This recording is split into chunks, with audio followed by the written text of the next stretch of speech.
എടോ ഇത് test positive ആണ് കേട്ടോ. പ്രഗ്നൻസി കൺഫേംഡ് ആണ്. അയ്യോ ഡോക്ടർ, ഞാൻ ഒട്ടും പ്രിപ്പയർഡ് അല്ല. ആക്സിഡന്റ് സംഭവിച്ചു പോയതാണ്. അതിനിപ്പോ എന്താടോ, പ്രിപ്പയർ ചെയ്യാനൊക്കെ ഇഷ്ടംപോലെ സമയമില്ലേ?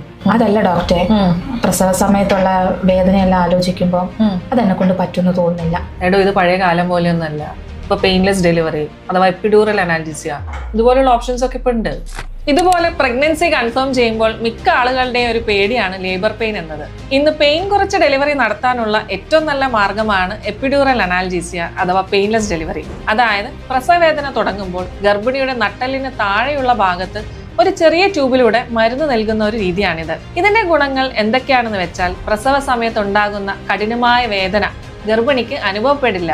മാത്രമല്ല അമ്മയ്ക്ക് സ്വബോധത്തോടെ കുഞ്ഞിനെ പുഷ് ചെയ്യാനും സാധിക്കും. അതുകൊണ്ട് തന്നെ ഡെലിവറി സമയത്തെ സ്ട്രെസ് കുറയ്ക്കാൻ വളരെ ഉപകാരപ്രദമാണ്. ഇനി പലർക്കുള്ള സംശയമാണ് ഈ പ്രൊസീജിയർ കഴിഞ്ഞാൽ നടുവേദന ഉണ്ടാകുമോ എന്നുള്ളത്. ബട്ട് ദ ഫാക്ട് ഇസ്, പ്രസവശേഷം ഉണ്ടാകുന്ന നടുവേദന മിക്കപ്പോഴും ഗർഭകാലത്തെ ഹോർമോൺ വ്യതിയാനങ്ങൾ കൊണ്ടോ തെറ്റായ രീതിയിൽ ഇരിക്കുന്നതുകൊണ്ടോ ആണ്. എപ്പിഡ്യൂറലും നടുവേദനയും തമ്മിൽ ശാസ്ത്രീയമായി വലിയ ബന്ധമൊന്നുമില്ല. ഇനി മറ്റൊരു സംശയം ഇത് കുഞ്ഞിന്റെ ആരോഗ്യത്തെ ബാധിക്കുമോ എന്നതാണ്. എപ്പിഡ്യൂറൽ നൽകുന്ന മരുന്നുകൾ രക്തത്തിലൂടെ കുഞ്ഞിലേക്ക് എത്തുന്നില്ല.